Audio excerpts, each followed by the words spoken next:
Can I ask everyone to please take a seat? We'll get the program started in just a few minutes. Please find a seat. Thank you.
Good evening.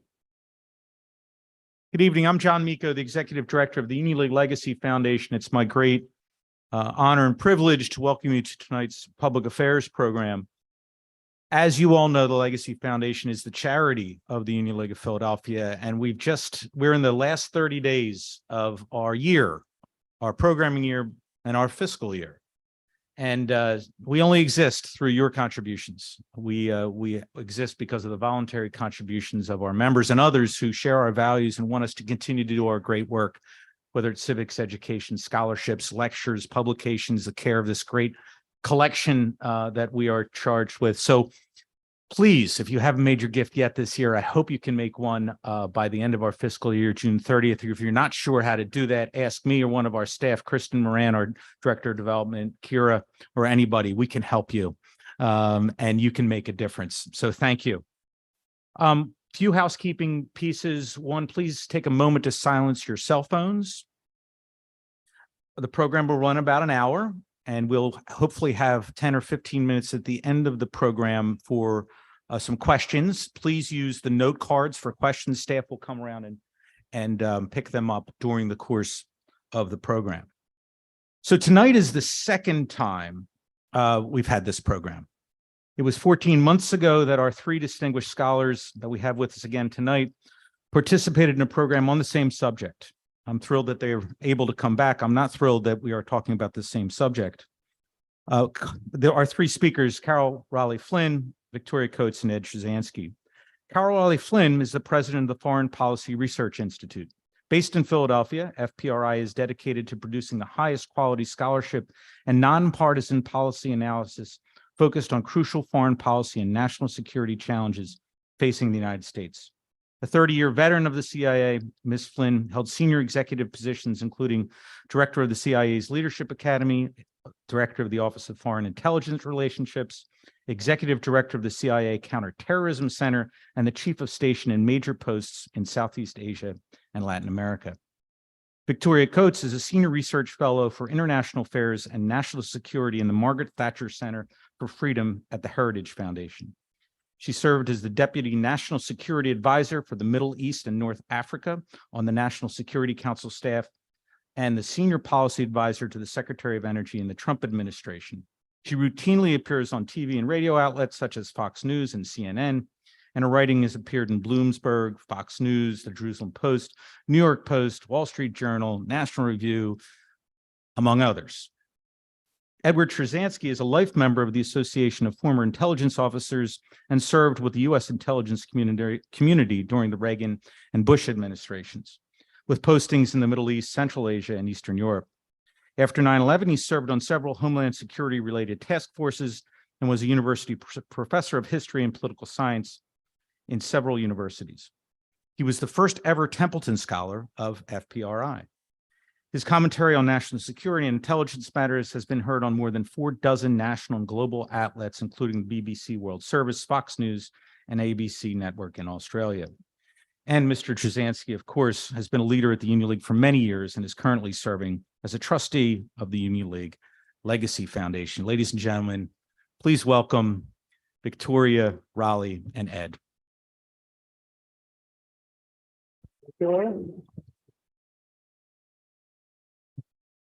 Thank you, John. Thanks for that generous introduction.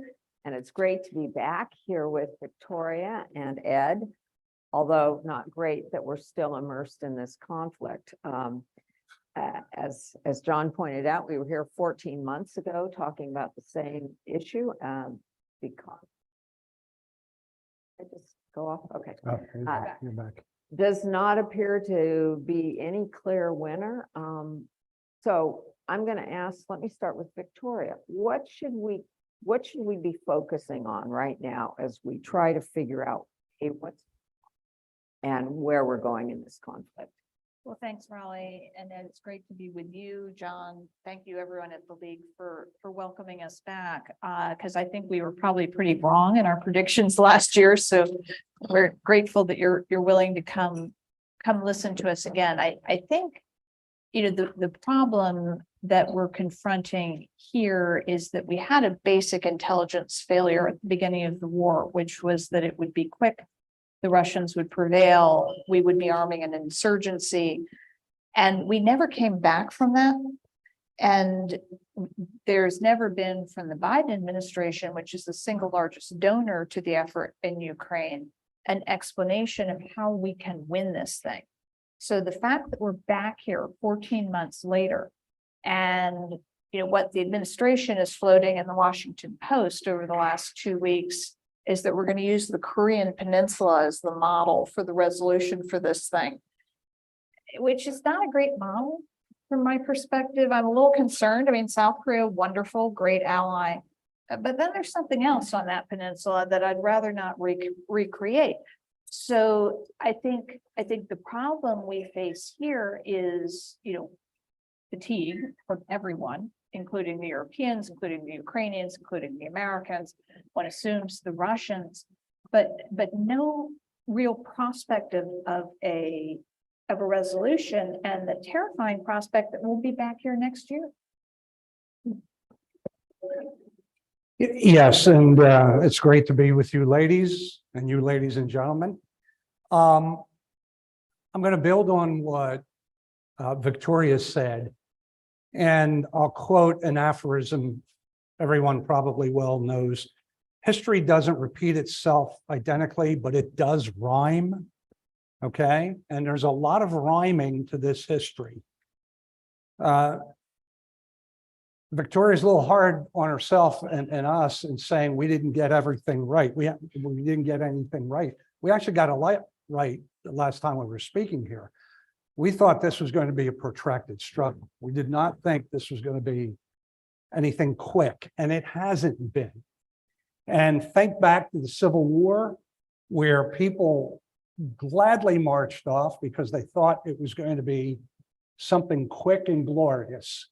Same thing with the First World War. So here we are, and a year ago, when the initial Russian invasion lay in ruins, what do we find in a number of the sealed cars but parade uniforms for the Russian military? Because they thought they were going to come into Kiev. This would be a 36-hour adventure, and they would get to march to glorious strands and applause. Not so much. There's another critical way in which this war has a historical precedent.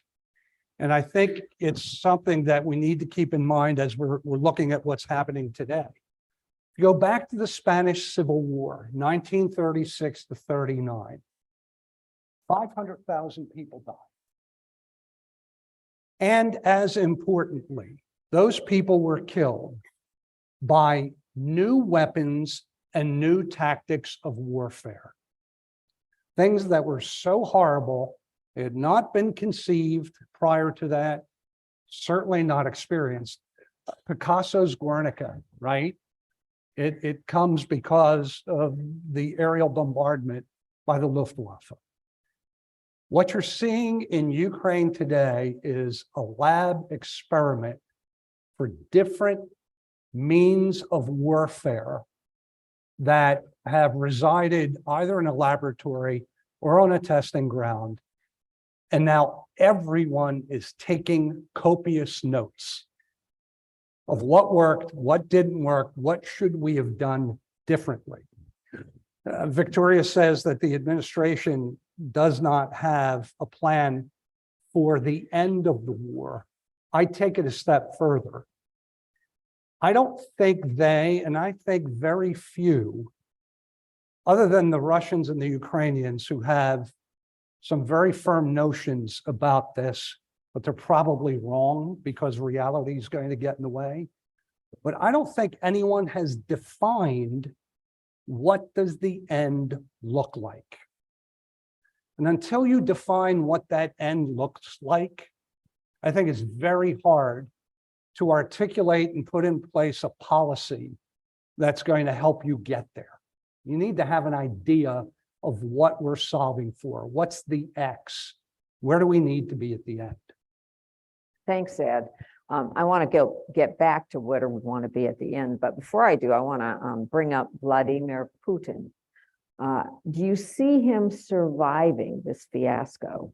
And what impact is it going to have on future leaders as they look back? What's the long-term impact of this? Yeah, there are too many American policymakers who, I shouldn't say policymakers, actually members of Congress. Lindsey Graham's a good example. He really needs some help with editing his remarks. He's a little too inflammatory. Not that I disagree with the sentiment, but if you're going to be a statesman, you have to be careful what you say. And he and others have talked about getting rid of Putin. Well, as attractive as that thought may be, the first thing you have to ask yourself is, okay, what happens when he goes? Are you certain that what will follow will be better than what you currently have? I'm not smart enough to know the answer to that. I'm not sure we have a sense of what that answer would be. Second, keep in mind that most Russian and Soviet leaders got in trouble. They wound up dying in bed peacefully. They were not replaced because in a republic of fear, where you've got your own Praetorian Guard, and this Wagner group, which is actually the Wagner group, named for the German composer, they are a Praetorian Guard of sorts. They're described as a militia, or maybe they're part of the Soviet military in a formal sense. I think the better way to describe them is that they serve at Putin's pleasure. So I would imagine that preserving himself is at the very top of his to-do list every day. We already know that there are body doubles and you can go on the websites and pick up some of the differences between Putin himself and his body doubles. It's more likely that his cancer or his Parkinson's or some combination of the two will take him first. I'll say this, his departure would be a hinge moment and would give us an opportunity either for a more enlightened approach or maybe even a worse approach, because Prigozhin, Yevgeny Prigozhin, who is the head of the Wagner Group, has been very critical of Putin and military generals. And he said Putin's been too soft. He should have been hitting civilian population centers much harder with much more lethal means sooner. So it's a great question for late at night milk and cookies. We're kind of sitting around asking ourselves, what if? I think there are more pressing questions we have to get to in terms of what the situation is today. And as Victoria said, what the United States is going to do, because make no mistake about it, we're paying the bill on this. We've been providing the staggering, overwhelming majority of resources that the Ukrainians have been using. That can't keep up forever, by the by. So don't know if Europe's going to get in any more meaningful fashion, but I think people are getting tired. I think you talk about Ukraine, Russia, and people say, is that still going on? And it doesn't have the same appeal to shock as it did initially. Putin's important to the extent that he's there, but we still need to figure out what we're going to do in the here and now. Thanks, Ed. Before we leave Prigozhin, there's a lot of speculation that he's actually making these criticisms, many of them directed right at the military brass. Do you think he's doing it with the consent of Putin? I don't know. I don't subscribe to the Vlad's gone mad theory in its entirety, but I do think that this guy has changed in some substantial ways. Now, he was always a bad guy. He always did horrible things. He was always inclined to do horrible things. But I think he's more reckless now than he had been in the past. And I think that's entirely possible. But in this respect, we're right back to the old Soviet Union, where we used to pour through Pravda, Izvestia, all of these open line sources, just to try to find some kernel to stitch together a plausible reality. Here, I think we'd be guessing, but it's not an unreasonable guess to suggest that he'll use Prigozhin to say openly what he once said, because he figures that people may get the message. And I would imagine when he opens his mouth, the verdict's final. So, Victoria,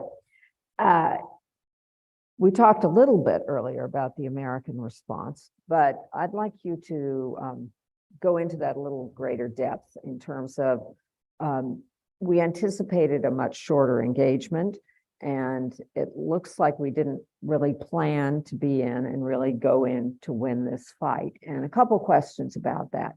Is that a systemic problem with the United States? I mean, you can look at our engagement in the Middle East over the last 2 decades and say, did we plan this? Did we have the right strategy? Were we in it really to win it? But again, are we doing the right things now? And also, has the president made the case to the American people to get them behind him? Is there more that should have been done or should be done to fix this mess? No, absolutely. I mean, this is an unprecedented conflict in my assessment. I don't think we've ever been this deeply involved as the primary donor to a conflict to which we are not party.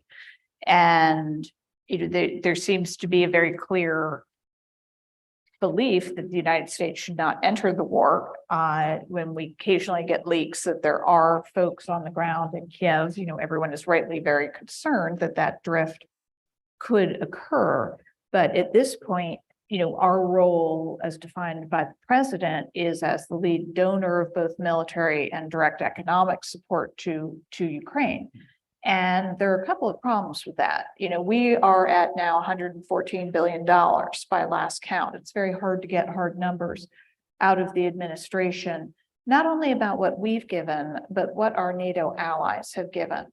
And there is an increasing disconnect between what an old boss of mine used to call old Europe and new Europe. New Europe is stepping up to the plate. The Poles, the Romanians are giving well over what by their percentage of GDP they should be giving. The folks who are giving well under are the French and the Germans, the two largest economies in Europe. And about 2 weeks ago, the Germans announced, oh, we're pledging, not giving, we're pledging. At some point, we will give $3 billion. Like, that's nice. We're at 114, and this is on your doorstep. Then they announced today, oh, the Leopard tanks that we weren't going to give and weren't going to give, and then we were going to give, oh my gosh, they're going to get there sooner. I mean, they should have been there a year ago. And then Macron comes out today and says, well, we think at the upcoming NATO summit in Vilnius in July, NATO should provide the same kind of security guarantees that are provided to Israel. Like, well, who provides that? I mean, I don't think France provides a lot of security guarantees to Israel. Oh, it's the United States. So what we have enabled here is a culture of dependence in Europe. And this has been going back almost 50 years. So there was the post-war period, but then this all started. But the fact, and not to pick on Macron, actually, sure, I'll pick on Macron.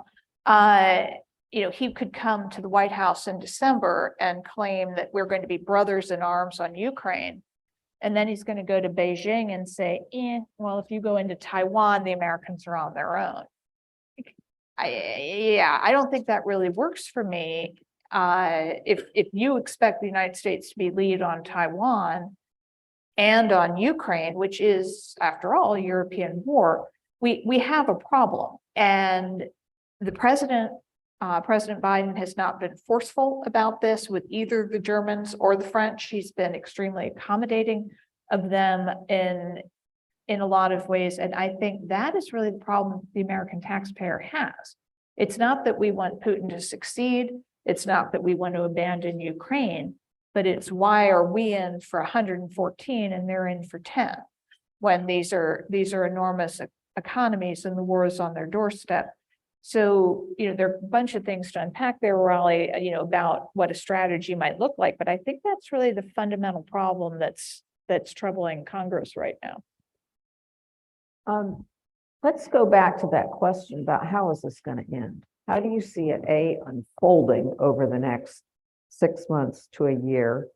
And is there a path to victory for either side, or is this going to ultimately end in a negotiation? And Ed, you talked about this beforehand, with or Crimea.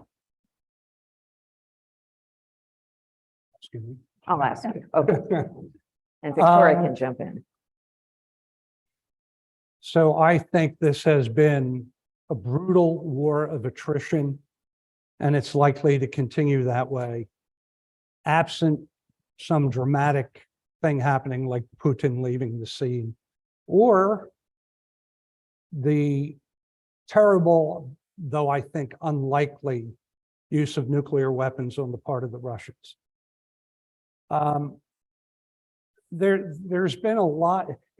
Churchill said in the Second World War that during wartime, the truth is so precious that it must be protected by a bodyguard of lies. There's been a lot of lying about what's been going on in Ukraine. The Russians look like they're about to win. No, the Ukrainians are winning. horrible atrocities being committed. Now, there's always a kernel of truth in all of this, but the one thing that I think you can say with absolute certainty is that there are large numbers of people being killed on both sides. And to go back for a second to what Victoria said, what's so frustrating about the administration's response is the dangling of certain kinds of weapons. For instance, well, we'll talk about whether we should give them Patriot missiles. And we'll talk about whether we should give them F-15s. And in the meantime, the Ukrainians are slugging it out on the ground saying, can I please have some air cover? We really need some air cover because the Russians are beating the hell out of us from the air, mostly through the use of missiles. Incidentally, just to give you an idea of the fragility of supply lines, Ukrainians desperately need 155 millimeter shells because that's what they fire at the Russians. They're burning through about 8,000 a week. There are only 2 American companies that make those shells currently. And those factories are going 24/7, and they can't keep up with the demand. More than just the material, the Ukrainians are starting to feel the bite of demographics. There's roughly 40 million people in Ukraine when this started, 144 million Russians. Putin has been rounding up people in prisons and in hospitals and sending them out into the front. And he doesn't much care how many people he loses on his side. That's just the cost of warfare. I think that in the last 3 weeks, there's been a slight but perceptible change in conditions on the ground, and the Russians have adjusted their tactics. By the way, not the first time Russians have gone into war with bad tactics. And then the Russian winter, the size of Russia itself, and then the size of its population kicked in to turn the tide against the adversary. The Ukrainians poured a lot into trying to push the Russians out of Bakhmut, a lot into trying to defend that city. And now people with better minds than mine around military tactics are saying, you may have overspent your manpower and material on that one place. The Russians, by contrast, have started to retreat and retrench as opposed to defending the indefensible. So where does it go? Rollie, you mentioned Crimea. I do not see the circumstance under which the Ukrainians get back Crimea. I don't see the circumstance under which the American public, a functional majority of the American Congress, and the Europeans say, yes, we're on board, we're going to help you until you push the Russians out of Crimea. I just don't see it happening. Other regions are a different story, but we're not yet at the point of exhaustion where they're going to sit down and in a meaningful way talk. The Ukrainians have wanted to talk. The Russians, every time they say they're going to talk, they launch a fresh offensive within the hour. Just because it's like Lucy at Charlie Brown in the football, ready to kick it and boom, Lucy pulls it away, Putin pulls it away, and you put yourself in a bad place. I just think it's going to be more really brutal combat determined in large part through tanks, artillery, shells, and missiles. Victoria, do you have an idea of what the path to the end of this is? And if you were advising the White House, what would you tell them to do? Well, I think on the Crimea issue, to Ed's point, the problem there were sort of the collective acceptance on the part of the international community in 2013, 2014, that the Russian seizure of Crimea was somehow legitimate.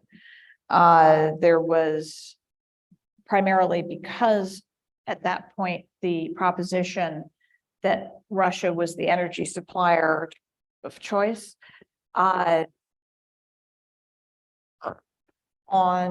the seizure of Crimea would endanger Europe's energy security.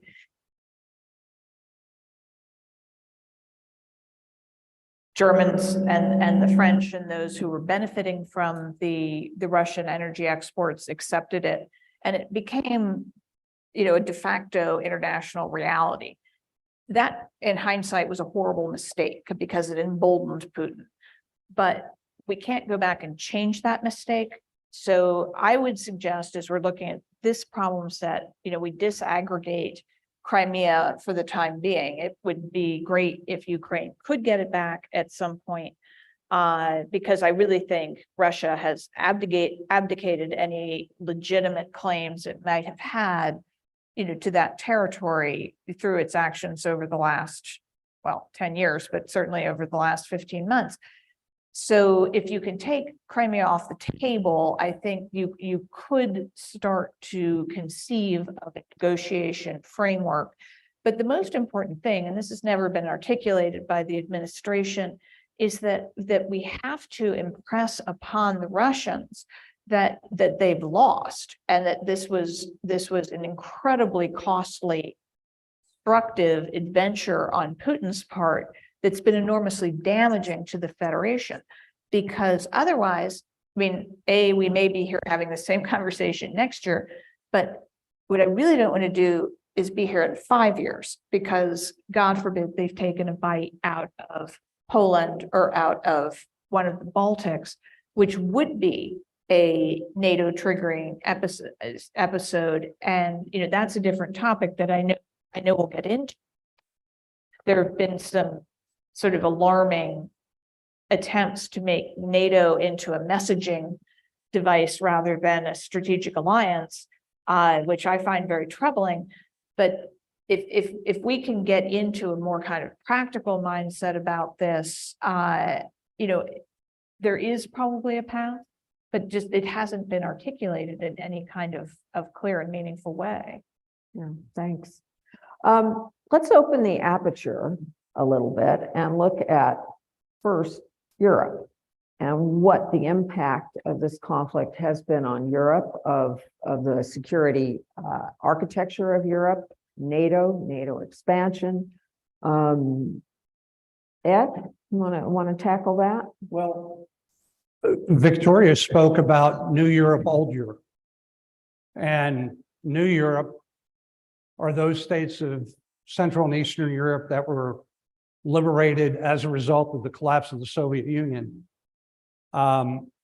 They provide a brilliant illustration of the adage that the last guy in the survivor rowboat rows the hardest. They've seen what life is with the Soviet Union and what preceded and followed it. And they don't want any parts of it. The Poles especially look at their long border, their long conflicted history, and they've been walking a tightrope, but providing lots and lots of assistance. The Germans and the French are laggards, and in many respects, I think they represent most of the traditional Western European states who just are not interested in spending treasure. They're very concerned about this continuing. To Victoria's point, they don't see the end game. And I do think that they have a rather sober assessment of Putin They look at him and they say, he may be destroying his country in a way that will take a long time for it to recover, if ever, but he doesn't care. He's Peter the Great right now.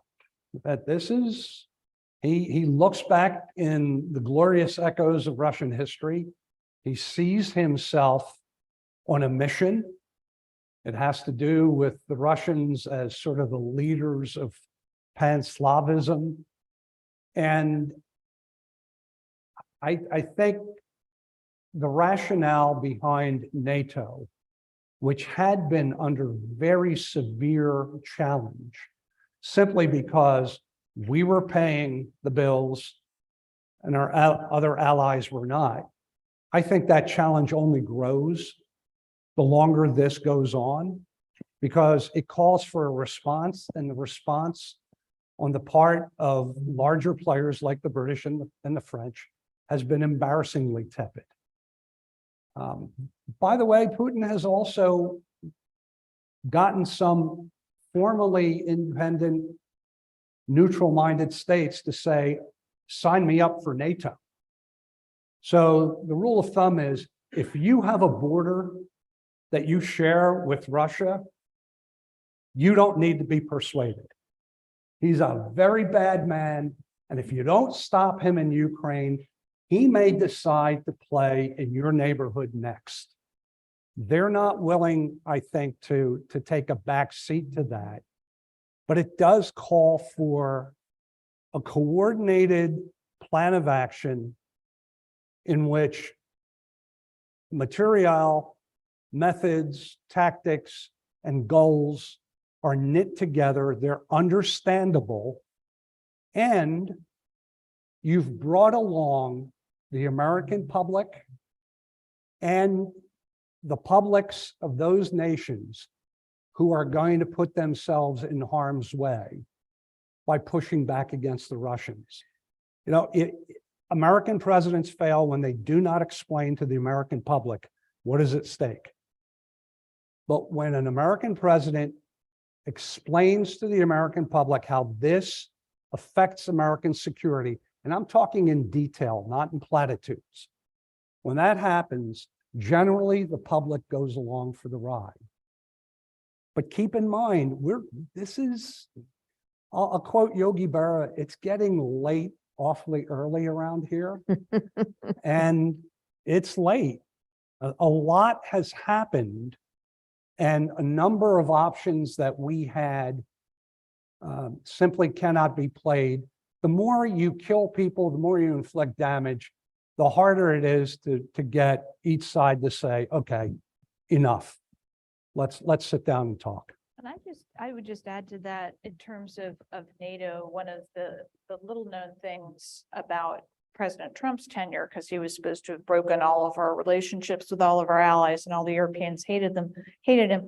But in the last NATO summit that I supported him on, Jens Stoltenberg, the Secretary General of NATO, came out publicly, I mean, this is on the internet, I'm not making it up, I promise, and said, we got more work done in this summit than we've gotten done in 20 years, because Trump would pressure them to actually live up to their commitments and to see NATO not as a vehicle to exploit the United States, but as alliance.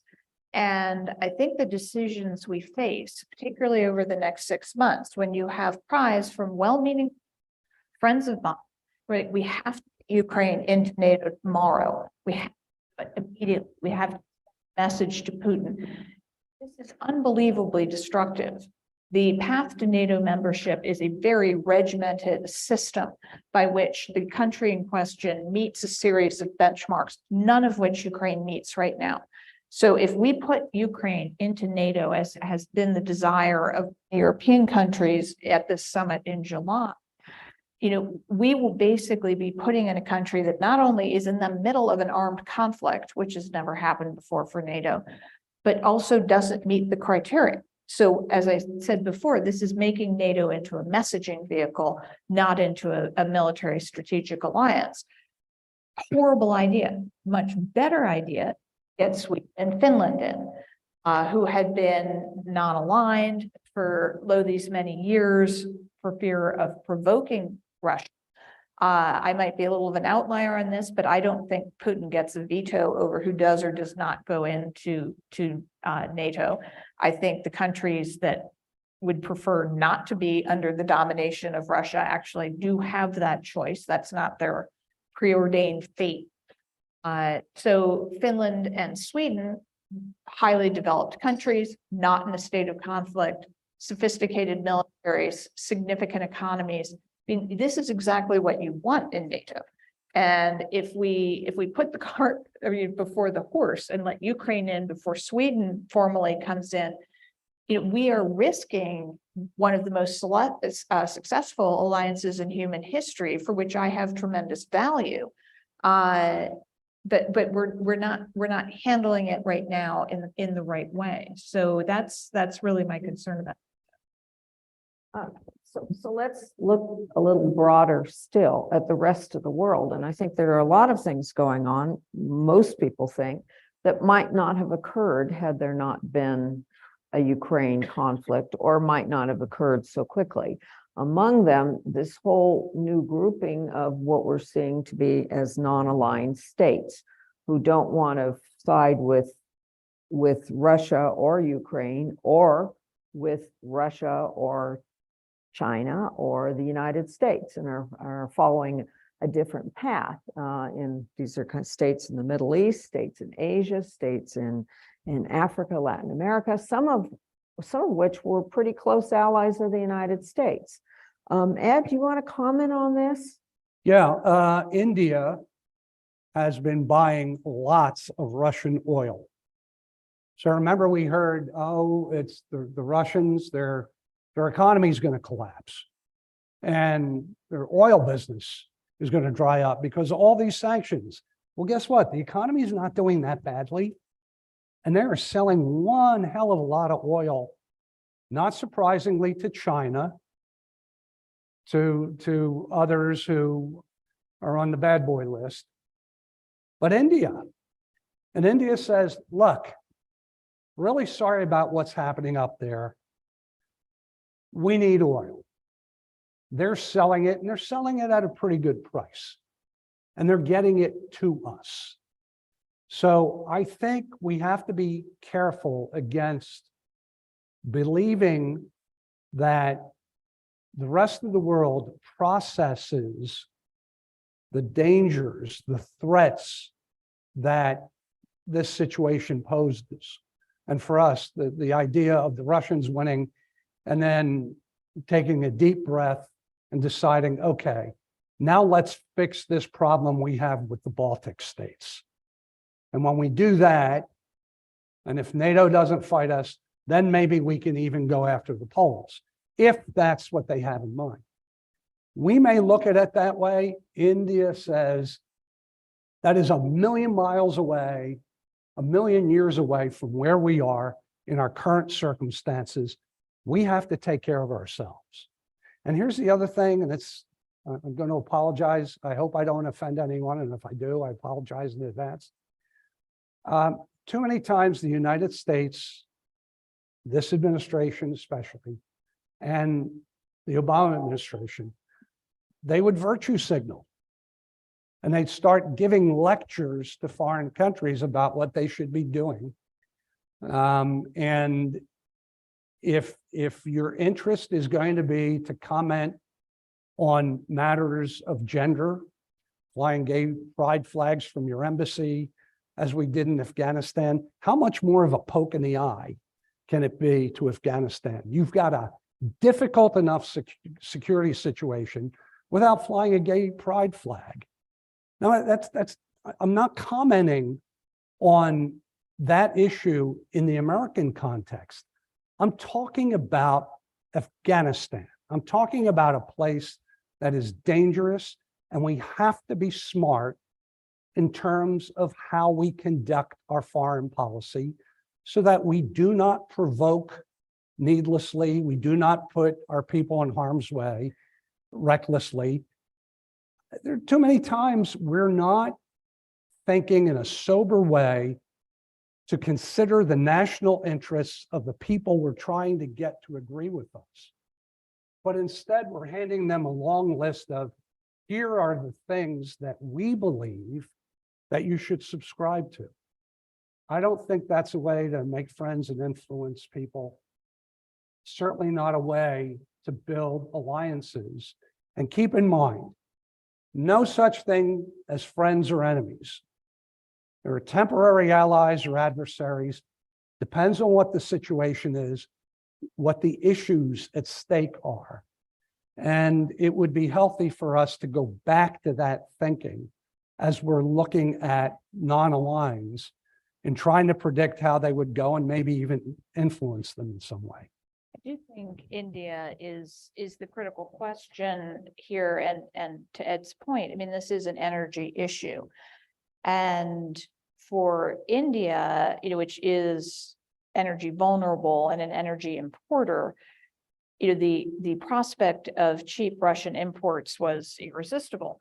And up until about 5 years ago, we had a very permissive sort of atmosphere in which being a partner of the United States on China, but having a fair degree of commerce. And for India, it's both security, their military is largely former Soviet materials. And then on energy, also with the, it sort of was okay. And the problem that we face now, India, and it's also a massive opportunity, which I hope the administration and the Congress both sees, is India now the world's largest country, an extraordinary manufacturing base, so many, the world's largest democracy. This has to be the key US partner on China. And we haven't really talked very much about China. Obviously, this is kind of the filter through which all of this goes. But the problem Prime Minister Modi now faces is the Russian and Chinese problem sets are metastasizing. They're increasingly becoming one as China co-opts Russia into being the junior partner. And I apologize for this inelegant phrase, but they're basically feeding off the carcass at this point. And so for the Indians, it becomes increasingly untenable to partner with Russia on the one hand and the United States on the other, when China is in the mix. And it was interesting because last week, Bloomberg reported that Modi had canceled this proposed ruble trading platform, which is one of the things de-dollarize, and we're going to be isolated. I think all we have to do is cut off one person for one weekend from the Federal Reserve, and that nonsense will go away. But Modi cut it off because of the exposure of the ruble to the yuan, to the Chinese currency. So he's starting to see this. So he's coming to the United States later this month on a state visit. There's an action potentially against Russia in an international financial action task force. Putin's trying to blackmail Modi on security and energy issues to get him to oppose the blacklisting. We should be on the tarmac to welcome him with energy and security contracts and say, we are the partner of choice. Now, of course, this would mean we have to act like an energy superpower. This is something that should be very powerful for all of us who live here in Pennsylvania, which is one of the great energy producing states in our nation, that we have the capacity. And I did this with the Indians during the administration when we took the Iranian exports basically to zero. We worked with the Saudis and said, how much do you need? And we have various ways to incentivize that production. The Saudis just turn the tap, we do other things, but we supplied their needs. There was not a price spike. And and they were open to it, and the government didn't fall and life proceeded. So this is all perfectly doable, but it's going to take a forward-leaning attitude on the part of the United States to say to India, you should not be part of this non-aligned movement. You should align with us. China is your deadly enemy. We want to be part of this. We want you in the Quad with the Australians and the Japanese. But here, let us incentivize you to do this. I'm not sure Ed's completely right. We shouldn't be running around heckling folks. But just say, wouldn't you rather have plentiful, clean US energy than a bunch of dirty Russian stuff, which, oh, by the way, you're refining and selling to the Europeans, which is outrageous. So anyway, sorry for the rant, but I've been thinking a lot about the Indian problem. So I'm going to ask one more question, then I'm going to go to the questions from the audience. And nuclear deterrence. I think we have a whole new equation to bear in mind, given what's gone on in the world and how they are watching Ukraine that gave up voluntarily its nuclear weapons. And now we've got Europe. I mean, part of our security infrastructure is that we take care of our allies, but can they count on us? I think is a question being asked. And places like Saudi Arabia are saying, well, maybe I need nuclear weapons too. And they're not the only ones. So I'd like to ask you, what do you make of this? Ed, do you want to take a stab at that? So yes, the Ukrainians provided a very hard lesson for everyone of what happens when you give up your nuclear weapons. Gaddafi ran into the same problem. He wound up with his ditch, and somebody did some indelicate surgery on him because he gave up his nuclear program. Ukrainians gave up their weapons. Don't worry about it. You've got our protection. Not so much. Administrations change, attitudes change. The Saudis, I would go beyond just looking at the need for a nuclear deterrent, but based on the experience that they've had with this administration, and based upon the way in which the Chinese have been engaging people in a rather non-judgmental way, to say, you have your interests, I have mine, let's talk about where they converge. What do you know? All of a sudden, the Saudis and the Iranians are in some sort of arrangement. Call it a deal, call it whatever you want. But the Saudis lost faith in the United States being the protector of their regime.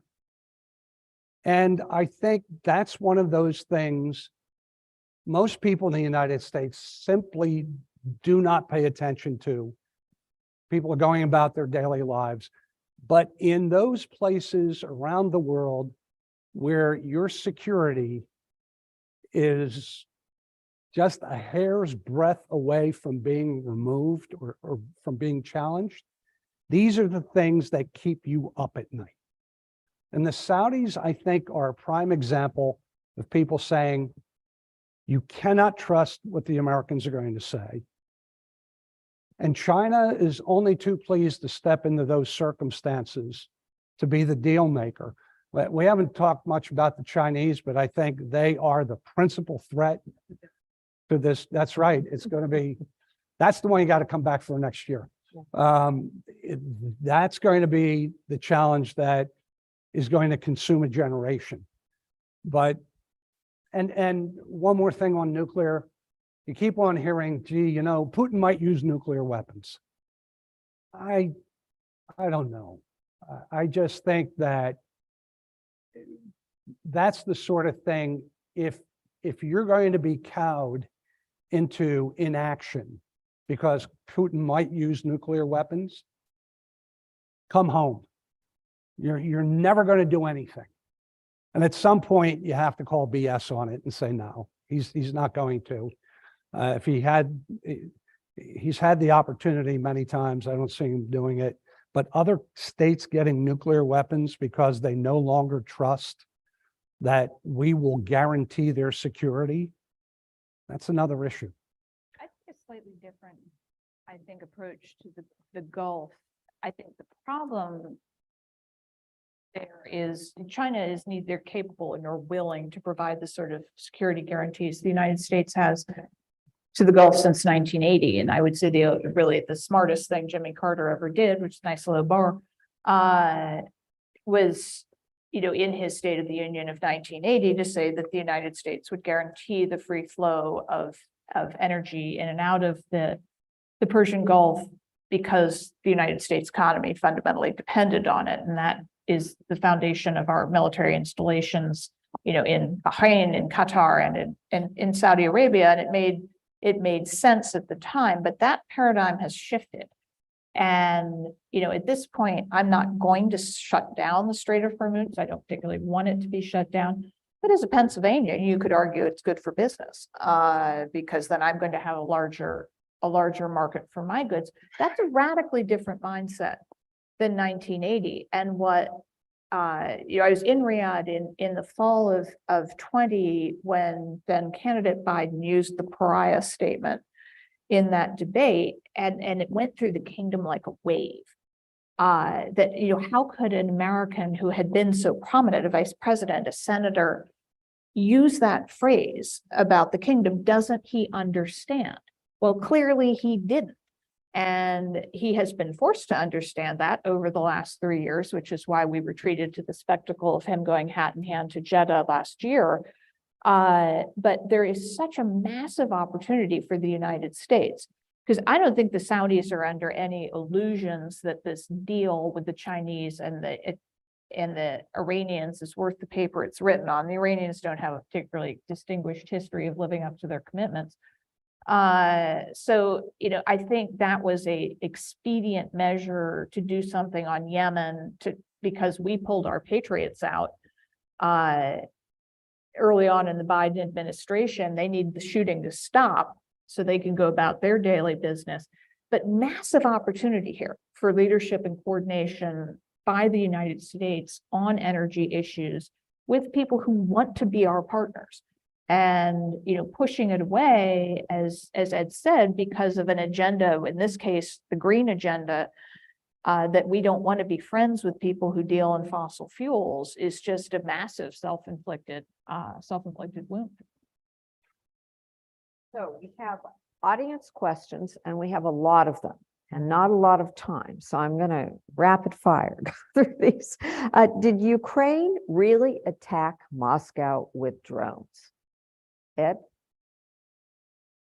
It may have, although the Russians have done so many false flag operations where they're actually hitting themselves, so that Putin can be Claude Rains in Casablanca and say, I'm shocked to find you guys hitting us in a war, and try to rally support within his country, or more likely just to use a pretext so that he can act in the West.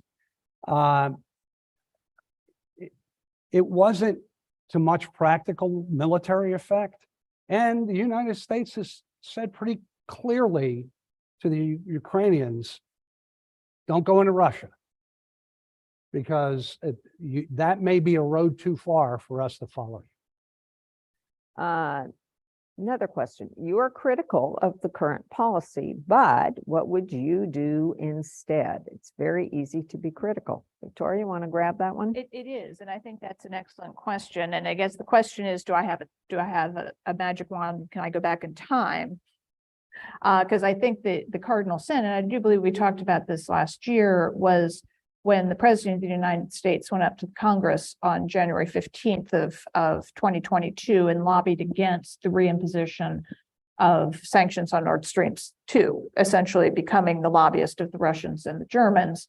And he very rarely does that. So for him to intervene that way basically set the table. I mean, I think at that point, Putin said they're not serious and felt he had a license to go in. So if I could go back, I would change that decision first and foremost. There was a reason he didn't go into Ukraine during the Trump administration, because he thought Trump was crazy enough to do something about it, which he actually is. So, that was an effective deterrent. Then the other only quick point I would make is that once the intelligence failure around the invasion was revealed, that it wasn't going to be a 3-day war, the Ukrainians weren't going to fall apart. Turns out the Russians weren't 100 feet high. You got to do a massive pivot. That has not happened. And so, and it's never too late. We could do it tomorrow. We've been wrong for 15 months. Let's get it right. They're not doing that. So from my perspective, that's where we need the reality check. Ed, you're nodding. Do you have anything to add? No, I completely agree. And I think the decision to kill Keystone XL and to approve Nord Stream, Mind-boggling. I mean, Casey Stengel looked at the 62 Mets and said, can't anybody here play this game?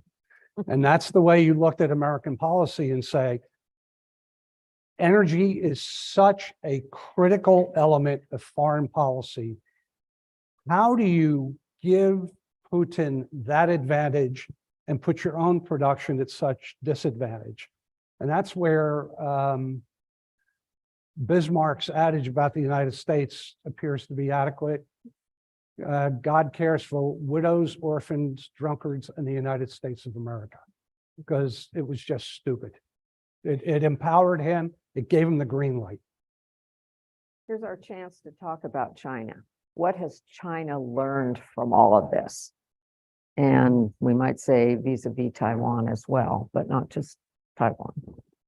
Well, I think China's been learning, for really the last, 20 plus years since they got into the WTO about how to exploit what the United States had built in terms of an architecture of global free commerce and the free exchange of ideas and people, and that this would lead to greater global prosperity and security. And unfortunately, they're not playing by those rules.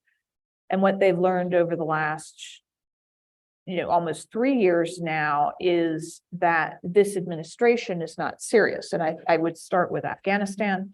That was a big wake-up call for all of our adversaries that the United States could still be dealt a horrible defeat by the Taliban, of all people. And so that was encouraging. And then I think the other thing Xi has been doing on the enemy front, or at the energy front rather, is very deliberately exploiting the, in many ways, laudable desire of the United States to lead on climate issues and to be a responsible steward of the globe's economy. They have no interest in participating in that. They have no intention of participating in that. They are building more coal plants as I speak, but they are perfectly happy to exploit all day long the desire on the part of the United States to make this a reality. And so on the one hand, they're doing that. On the other, they are just getting right as close as they can to the Russians and basically participating in this war. So we've just created a very permissive environment for them. And that, of course, fills us all with concerns about Taiwan. So our last question.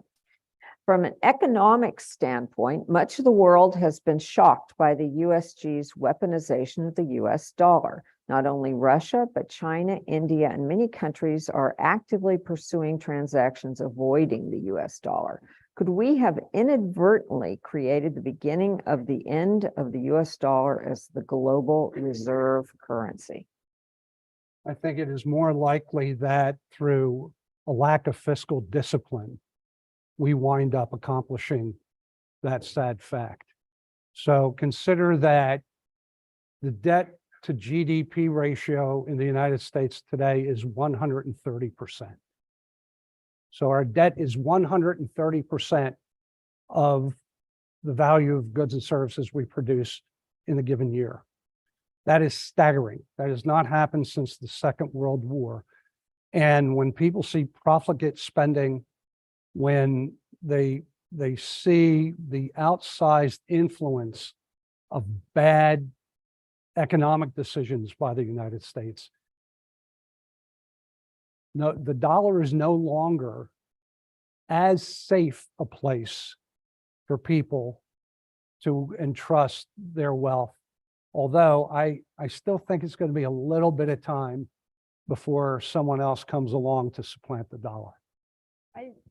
I'm a little more sanguine on the dollar. I really don't see there being an alternative of any significance at this point. And this was really my point about Lula when the president of Brazil, when he came out and said, "Oh, I dream of not trading in dollars." Like, awesome, let's cut him off. And then by the end of the weekend, he's going to be writing a note, which he will attach to a carrier pigeon, which will come up and tell us how he likes trading in small pebbles or whatever it is that they're using at that point. But I do think that, your fiscal issue is incredibly important, and it's part of the discussion we've been having now this week. My best friend in Congress, in the House, is somebody who's been much in the news, Chip Roy. And Chip and I wrote an op-ed in the Wall Street Journal in February about why China hawks need to be budget hawks and vice versa. Because to Ed's point, we are in this ratio from after World War II, after we had done the massive military buildup, after the war had been won. So we have to do that again right now.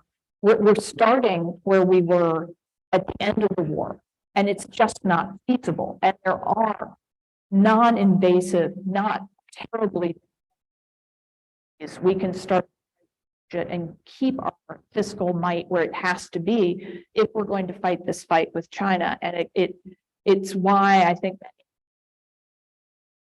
out of this debt ceiling fight, and I think it's why you're going into 24. Thank you. Please thank Victoria, Ed Turzanski, and Rollie. Thank you so much for a wonderful program. We do hope to have you back. We hope it's on a different topic. Let's hope. Ladies and gentlemen, thank you for being here this evening. Our next lecture is actually on June 22nd, Free Speech, Censorship, and a New McCarthyism with Rich Lowry from National Review. I hope you will be joining us June 22nd. Have a great evening. And again, thank you, Ed, Rollie, and Victoria. Thank you.